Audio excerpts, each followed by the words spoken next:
my name is Suci dan gue ada di mobil ini. Sesungguhnya gue gak kemana-mana karena gue berusaha menghindari noise yang ada di luar. Jadi dengan berada di dalam mobil gue bisa meminimalisir gangguan suara dan lebih jernih suaranya, I hope.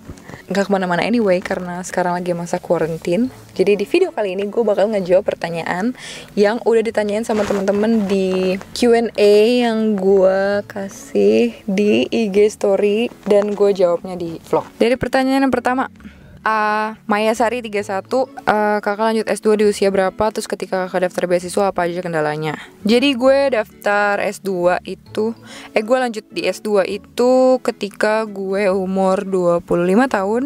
Kendalanya dalam daftar beasiswa itu banyak banget karena gue udah apply beasiswa bertahun-tahun.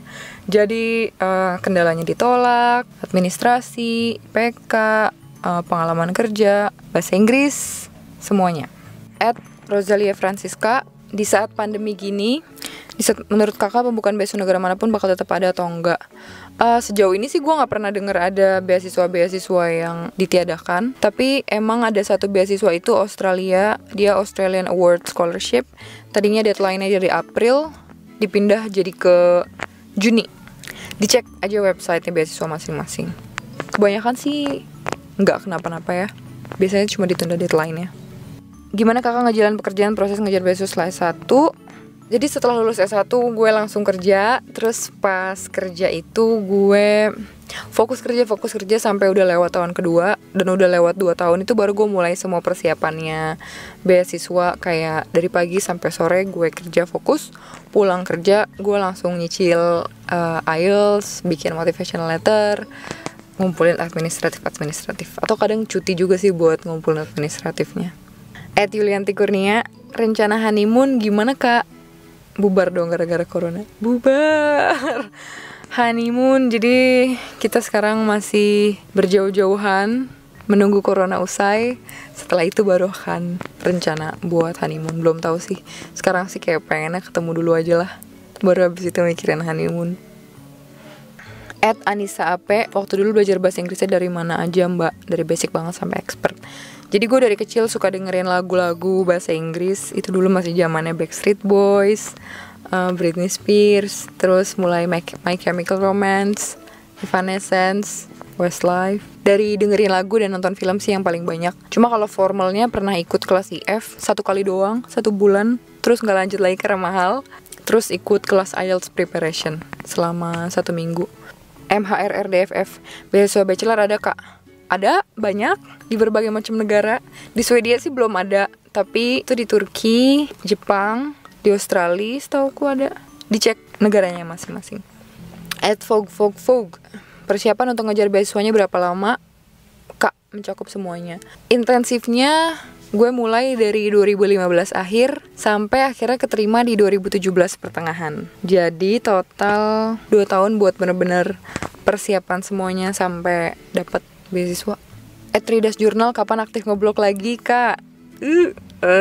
Nggak tahu kapan aktif ngeblog lagi. Sekarang sih gue lagi aktif nulis di berbagai macam platform aja. Hai Kak Suci, Jesnia 2016. Mau nanya apakah jika status ASN boleh daftar SISGP? Boleh. Mereka tidak punya persyaratan bahwa ASN tidak boleh mendaftar. Jadi boleh. @MH Pranajaya, bisa nggak kak kuliah di Sweden sambil kerja? Terus part time di sana cukup nggak kalau buat self funded? Kuliah sambil kerja bisa, nggak ada maksimum hoursnya, nggak ada maksimum jamnya. Karena kan kayak misalnya di Jerman ada maksimum 20 jam per minggu. Kalau di Swedia nggak ada batasannya, boleh berapa jam terserah kamu. Part time sambil kuliah, saran gue adalah bagi waktunya harus bener-bener bagus. Tapi sejauh ini sih teman-teman yang emang di sana part time sambil kuliah, mereka bisa aja dan cukup kok. Cukup untuk bayar rumah dan bayar makan. Cukup untuk kehidupan sehari-hari lah. Rafliansyah 123. Perkembangan Islam di Eropa saat ini dong kah, khususnya di Swedia? Di Swedia sendiri sih sebenarnya di sana itu mereka banyak menolong refugee atau pengungsi dari negara-negara Timur Tengah yang dulunya perang. Orang muslimnya lumayan banyak yang jilbaban, orang Arab gitu. Lumayan. Tapi untuk orang Swedianya sendiri yang mualaf jadi muslim sih saya nggak pernah ketemu ya. Statistik sih bilang meningkat, tapi di environmentku orang Eropa yang masuk Muslim, biasanya sih mereka menikah sama suami atau istrinya yang orang Muslim. Apa yang ngebedain belajar master di Swedia sama di Indo? Susah banget nggak kak? @metarusyana. Gue bilang kuliah di Indonesia lebih susah. Dan coba dilihat vlog-vlog lainnya atau cerita-cerita lainnya, mungkin itu akan bisa mengkonfirm kalian. Tapi kan memang beda jurusan, beda lagi metode belajarnya. Cuma kalau di bidang yang gue pelajarin, itu kuliah di Indonesia lebih banyak tugasnya, lebih susah, lebih banyak deadline-nya. Kalau di Swedia lebih yang independent learning, kesadaran diri sendiri, tugas kelompok, presentasi, research, gitu. @nia_nm, pertimbangan kakak milih Swedia untuk lanjutin studi master apa aja kak? Pertimbangannya, gue tahu Swedia ngasih beasiswa. Kedua, karena dulu gue pernah daftar exchange ke Swedia juga, Uppsala, itu under Erasmus Scholarship, tapi gue ditolak. Yang ketiga, dari kecil gue suka baca kalau Swedia itu punya tingkat buta huruf yang 0%. @ftianti kakak LDR ya? Iya. Berarti dari pacaran dulu juga udah LDR sih, tapi kayak sekarang LDR-nya jauh dan beda zona waktu gitu, jadi kayak lebih berasa. @arufaiza, gimana cara menghadapi culture shock dan gimana cara memantapkan diri kalau kita kuliah di luar negeri? Menghadapi culture shock adalah coba evaluasi value diri kamu, karena terkadang kayak awal-awal kan masih excited, tapi pas sampai sana mungkin ada beberapa culture yang ternyata bikin shock dan gak cocok. Jadi coba menenangkan diri, kalau memang ada value-value yang benar-benar udah gak cocok sama kamu ya jangan diikutin. Tapi kalau emang ada beberapa value yang ini masih oke nih buat ditoleransi atau bisa buat diadaptasiin, coba aja lanjutin. Karena biar gimana pun kan kita ada di negara orang, ada negara baru yang kita tuh baru datengin gitu. Open minded sih sama apapun yang mereka lakukan. Contoh aja kali ya, kayak mungkin kalau di Indonesia tuh kayak orang minum alkohol tuh nggak boleh gitu. Tapi di Eropa kan orang minum alkohol tuh kayak orang minum es teh gitu di sini. Jadi kayak ya udah mungkin boleh aja kumpul-kumpul sama minum alkohol, atau tapi mungkin kamu minumnya jus gitu. Gak apa-apa kok, kan mereka di sana sangat menghargai personal choice masing-masing. @capture nih ya, pengen minta tips kak buat persiapan apply Sweden tahun depan. Selain bahasa, sebaiknya apa yang ditingkatkan? Kayak kalau gue ngeliat polanya dalam beberapa tahun terakhir itu, yang keterima SSGP itu antara kerjanya udah lama atau at least udah di atas 3 tahun. Ada yang kayak udah kerja 8 tahun, ada yang udah kerja 9 tahun, ada yang udah kerja 10 tahun. Atau ada kayak global experience when it comes to volunteering atau social organization. Gue tahu sih kayak sekarang kan kita lagi di tengah-tengah pandemi corona gini ya. Aduh, jatuh.